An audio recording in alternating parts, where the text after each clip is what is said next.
Baghdad کے پاس میں یہ تیل وغیرہ کی دولتیں نہیں نکلی تھی، وہاں کے غریبوں میں تقسیم کیے جاتے ہیں۔ آج بھی عثمان غنی رضی اللہ عنہ کے نام کا بینک اکاؤنٹ ہے، اس میں ان کی جو جائیداد کی آمدنی آتی ہے وہ جمع ہوتی ہے اور غریب ملکوں کے اندر بھیجی جاتی ہے۔ حتیٰ کہ مسجد نبوی کے قریب میں بہت بڑی بلڈنگ ہے جس میں عثمان کا نام لکھا ہوا ہے، اس سے مراد عثمان غنی رضی اللہ تعالیٰ ان کی جو جائیداد ہے اس کے کرایے آج کے بینک میں جمع ہوتے ہیں، غریب ملکوں میں تقسیم کیے جاتے ہیں۔ تو یہ وقت کا جو مسلمہ قانون ہے، اس کے اندر حضرت عمر رضی اللہ تعالیٰ نے بعض کڑی شرائط لگائی، لیکن آج اس کو تبدیل کیا جا رہا ہے۔ کالا قانون، اندھا قانون، جس کی لڑکڑی اس کی بھائی، یہ سارے سنیں گے۔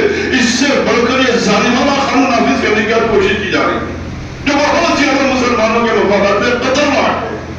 کالے قانون سے آگے، اندھے قانون سے آگے یہ ظالمانہ قانون ہے، اس کی بہت سی شکلوں کو تبدیل کیا جا رہا ہے۔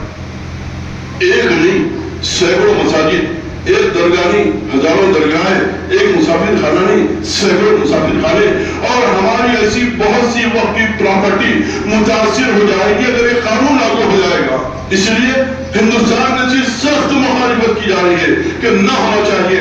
آج سپریم کورٹ اس مقام پر ٹھہرا ہوا ہے، اطمینان بخش ہے، اللہ کرے کہ اس اعتبار سے وہ آگے بڑھتا رہے۔ تفصیلات آپ معلوم کرتے جائیں، اس موقع میں گویا یہ بہت زیادہ ظالمانہ قانون ہے جس کے اندر ایک بات یہ کہی گئی کہ جو آدمی 5 سال تک اسلام پر عمل کرے گا وہی وقف کر سکتا ہے۔ اسلام پر میں عمل کر رہا ہوں یا نہیں کر رہا ہوں یہ میرا اپنا معاملہ ہے، اور آپ اس پر پابندی نہیں لگا سکتے کہ سر میں عمل کرنا یا نہیں کرنا۔ اس کا معیار کیا ہوگا؟ شریعت کہتی ہے کہ جو عالم زندگی بھر کا گنہگار ہو، یہ اللہ کے عذاب سے بچنے کے، اللہ کے راضی کرنے کے لیے میری جائیداد وقف کرتا ہو، تو یہ شریعت نے اس کی اجازت دی ہے۔ یہ سیدھا راست طور پر شریعت کے اندر مداخلت ہے کہ میں 5 سال تک عمل کرنے والا ہوں تو وقف کر سکتا ہوں، نہیں تو نہیں کر سکتا ہوں۔ یہ سیدھا شریعت میں مداخلت ہے، اس لیے اس کی شدت کے ساتھ مخالفت کیا ضروری ہے۔ آج بھی میں عمل نہ کر رہا ہوں، وقف کرو۔ ہاں، شریعت میں ایک مسئلہ ہے، بعض اپنے خاندان والے جاگیردار لوگ ناراض ہو جاتے ہیں، اپنی اولاد کے محروم کرنے کے لیے وقف کرتے ہیں، سخت گناہ ہے۔ وقف اپنی اولاد کو، وارثوں کو محروم کرنے کی نیت سے وقف کرنا یہ سخت گناہ ہے، گناہ کبیرہ ہے۔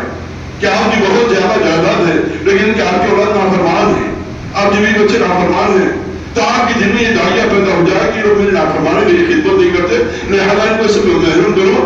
اس نیت کے ساتھ آپ وقف کر رہے ہیں تو گناہ کا کام کریں، ثواب کا کام نہیں کریں۔ وارثوں کو محروم کرنے کی نیت کے ساتھ وقف کرنا یہ گناہ کا کام ہے۔ ہاں، اگر آپ نئی نیت کے ساتھ وقف کر رہے ہیں تو آپ کو اجازت ہے، اور ہمارے ہندوستان کے اندر خاص طور پر یہ وقف کرنے کا بہت زیادہ ماحول تھا اور بہت زیادہ نوابوں کے اندر بھی تھا۔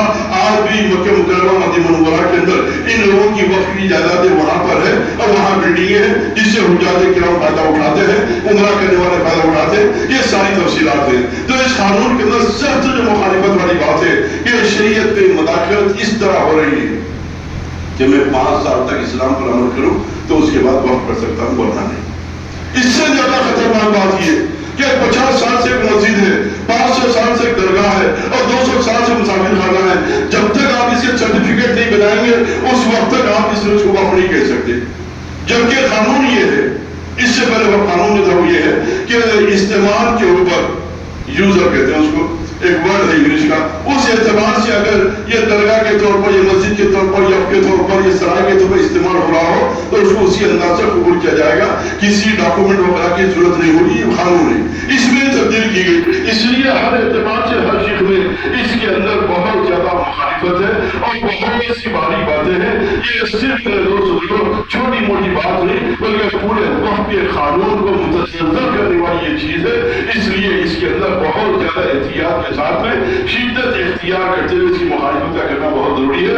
اس وقت میں سپریم کورٹ اس کی خام بش ہے، قابل اطمینان ہے، آگے بھی ایسا ہی ہوتا رہے اور جو وقف قانون ہے اس اعتبار سے چلتا رہے۔ اس میں وقف کرنے کے لیے پوری شریعت اسلام نے آزادی دی ہے، اس کی منشا کو باقی رکھا جائے گا، واقف کے منشا کے مطابق اس کو استعمال کیا جائے گا، اور جس کے لیے وقف کیا جائے گا یہ یتیموں کے لیے ہے، یہ بیواؤں کے لیے ہے، دواخانے کے لیے، یہ مدارس کے لیے ہے، یہ مساجد کے لیے، درگاہوں کے لیے ہے۔